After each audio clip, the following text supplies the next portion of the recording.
सभी का स्वागत है मेरे YouTube चैनल डिवाइन म्यूजिक में। आज मैं आपको बताऊंगी, आप अगर पूरे महीने कार्तिक स्नान नहीं भी कर पाए हैं तो टेंशन लेने की आवश्यकता नहीं है। कार्तिक महीना पूरा ही बहुत महत्वपूर्ण माना जाता है और इसके आखिर के 5 दिन तो बहुत ही फलदायक होते हैं, जिसमें माँ लक्ष्मी की कृपा साल भर आपके ऊपर रहती है और धनवर्षा होती है, आपके घर में खुशहाली आती है। कार्तिक के महीने में विष्णु भगवान और माता लक्ष्मी की कृपा प्राप्त करने के लिए एक बार कार्तिक मास की कथा अवश्य सुननी चाहिए। मैं आपको कार्तिक मास की कथा सुनाऊंगी, आप सब ध्यान से सुनिएगा। एक नगर में एक ब्राह्मण दंपति रहते थे। वह दोनों प्रतिदिन 7 कोस दूर गंगा और यमुना नदी में स्नान करने जाते थे।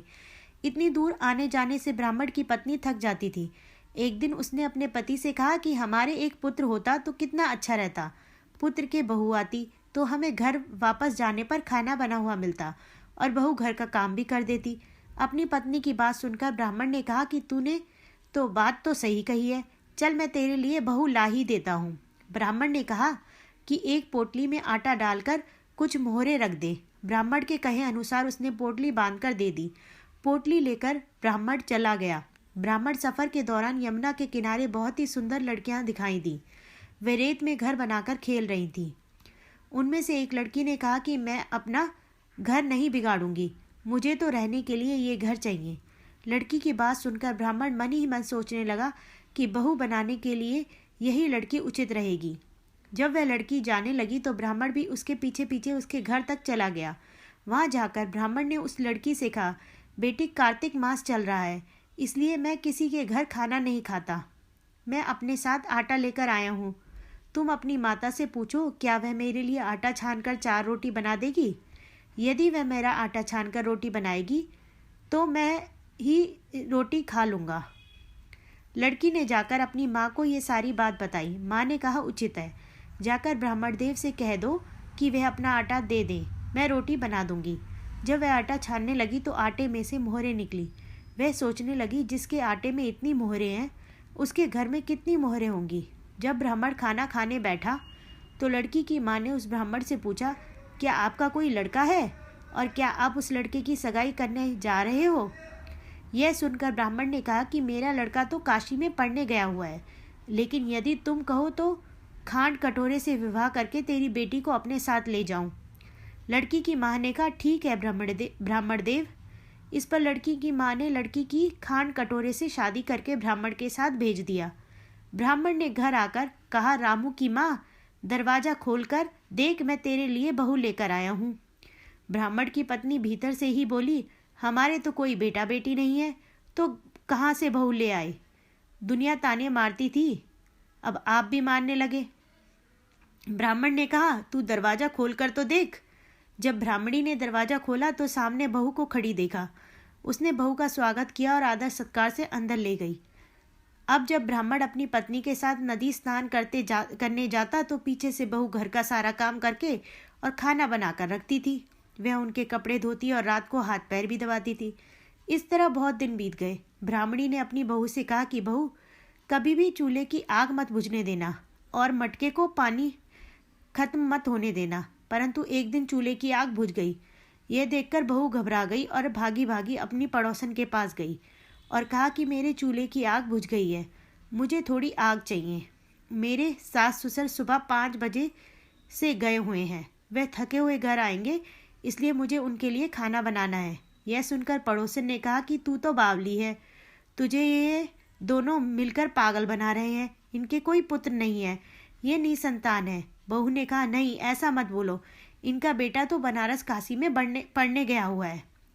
इस पर पड़ोसन ने कहा कि यह तुझे झूठ बोलकर लाए हैं, मेरी बात सच मान, इनके कोई बेटा नहीं है।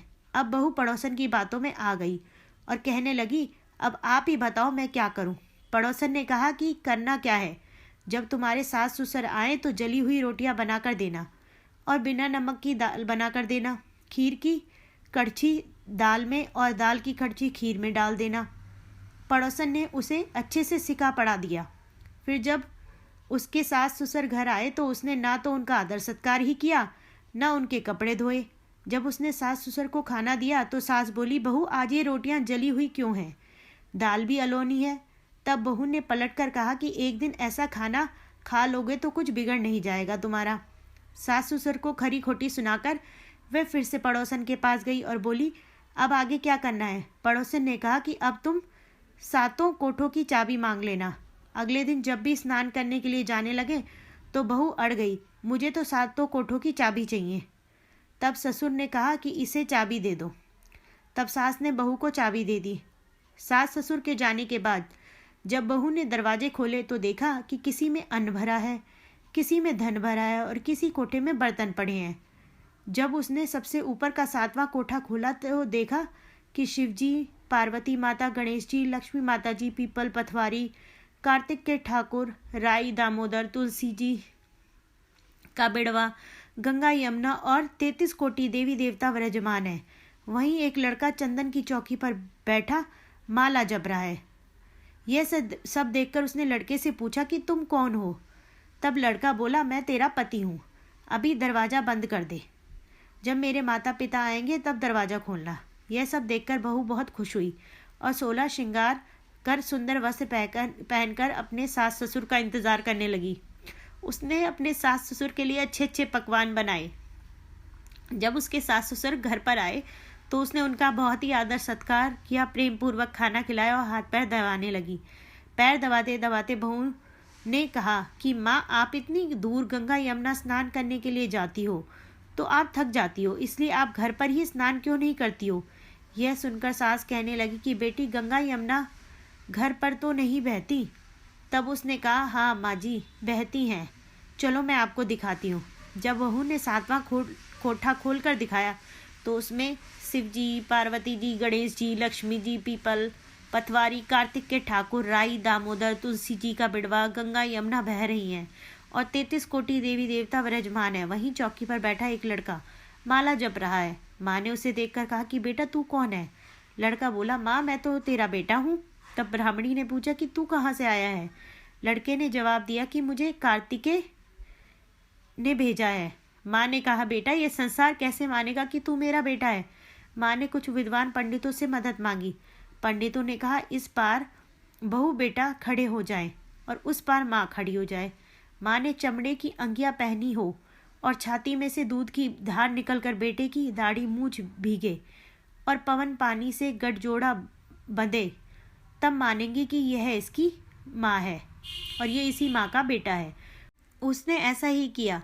चमड़े की अंगियाँ फट गई और छाती में से दूध की धार निकलकर बेटे की दाढ़ी मूछ भीग गई। पवन पानी से बहू बेटे का गठजोड़ बंद किया गया। यह सब देखकर ब्राह्मण और उसकी पत्नी की खुशी का ठिकाना ही नहीं रहा। तो ये थी कार्तिक मास की कथा। हे कार्तिकेय, भगवान जैसे ब्राह्मण और ब्राह्मणी को बहू बेटा दिया वैसे सबको देना, सबके घर में खुशहाली भरना। कार्तिक मास की कथा कहने, सुनने और हुंकार भरने वाले सब पर अपनी कृपा दृष्टि बनाए रखना। बोलो विष्णु भगवान की जय, बोलो लक्ष्मी माता की जय। ऐसी अच्छी अच्छी जानकारी के लिए, धार्मिक कथाओं के लिए मेरी वीडियोस को लाइक करें, सब्सक्राइब करें मेरे चैनल को डिवाइन म्यूजिक को। धन्यवाद।